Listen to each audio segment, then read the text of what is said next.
while I'm as entertained as anyone by this personal back and forth about the history of Donald and Carly's career, for the 55-year-old construction worker out in that audience tonight who doesn't have a job, who can't fund his child's education, I got to tell you the truth. They could care less about your careers. They care about theirs.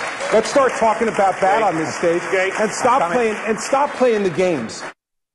What America really needs is a good cheeseburger, a craft beer that leaves behind all pretentiousness, a solid month without anything from Caitlyn Jenner or the genetically questionable Kardashians, and politicians who know when to be funny and when not to reach for the humor card because, as everybody knows, life is easy. Comedy is hard. Toss aside all the bad TV. Let us dig deeper into what America needs from time to time. Giggles and grins from those potential lawmakers. And the Wednesday night debate provided plenty of moments, both intentional and accidental. He's the veteran comic born in Rhode Island. I can tell you that there's gold in those Providence Hills.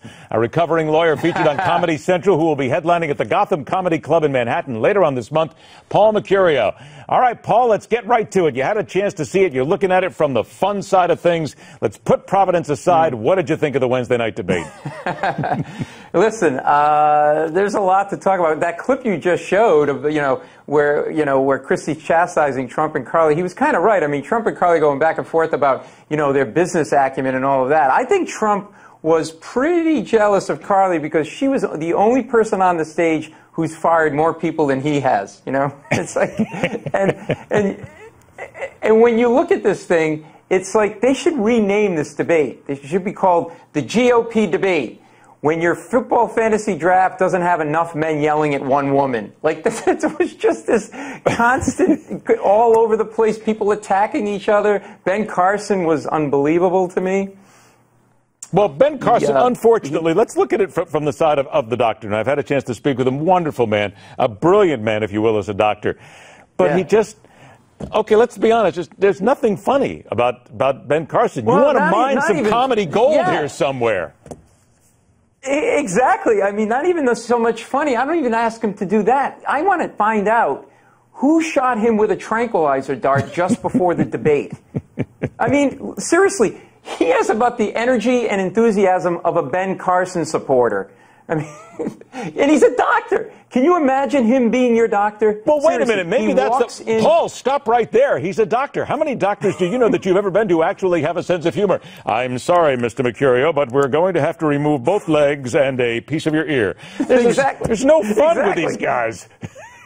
Exactly. A guy like Ben Carson, and I'm sure he's a very fine doctor, but he walks in just with that demeanor, and it's like, uh-oh, I need the last rites. I need the last rites. I'm dead. I'm a dead man, right? Like, he's giving me bad news, right? I mean, it's just so rich. It's all so rich, What about that back and forth, though, between Donald Trump and Carly Fiorina? I mean, it was priceless gold that you've got.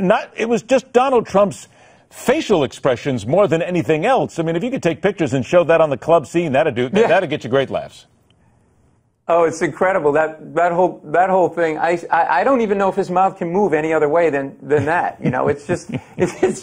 It's just shocking to me. And then the plans that these people have, right? Like Trump wants to build a wall, and somebody else wants to. They want to shut down the government over Planned Parenthood. These plans have about as much chance of taking off as that plane that was behind them. Let's be honest, Ed. Seriously. It's not going anywhere. Yeah. About 30 seconds left.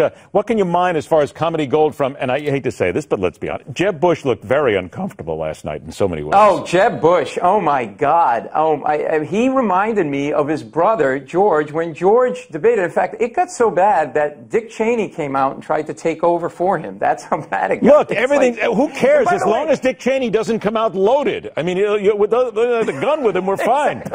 With a gun, you got to hide your face. And by the way, if you were just cruising around, didn't know the debate was on, and they didn't have that Republican debate on the screen, you would have looked at that and thought that was an episode of The Bachelorette. Seriously. Like, you would have please. You had to go ahead. You had to do it, didn't you? I'm trying to stay away from reality shows. By the way, we got to legalize pot real quick. I'll tell you why. It's the only way you can sit through one of these presidential debates. I'll give you that. Gotham Comedy Club, September 25th through the 27th. Head to GothamComedyClub.com for tickets. Paul Mercurio, always a pleasure to talk to you, my friend. Comedy is hard. Stick with it. Stay with us. On deck, the Donald, nothing but the Donald, and a whole lot more right here on The Hard Line.